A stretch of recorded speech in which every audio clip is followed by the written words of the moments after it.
SR police हदूद में सबके की संगीन वारदात पेश आई, जहां मकीनों की अदब मौजूदगी का फायदा उठाकर नामालूम सारिकीन ने खुफल शिकनी के जरिए मकान में दाखिल होकर 1 किलो सोना, 22 लाख रुपए नकद और दीगर साजो सामान का सरका कर लिया।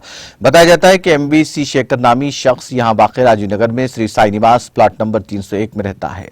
वो अपने किसी रिश्तेदार की मौता में अपने अहल खाना के साथ जिले प्रकाशम गया हुआ था। जब वो जुमेरात को दोपहर 2 बजे घर पहुंचा तब उसने अपने फ्लैट का दरवाजा खुला पाया। पुलिस एसआर नगर ने इस जीवन में मुतासिरा शख्स की शिकायत पर एक मुकदमा दर्ज करते हुए तहकीकात का आगाज कर दिया।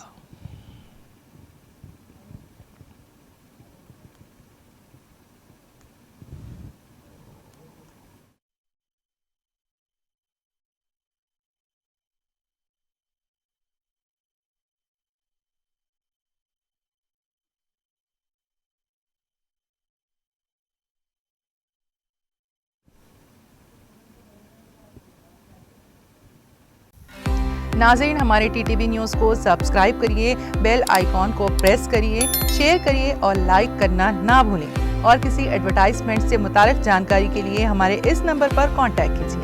हमारा नंबर है 9550102020।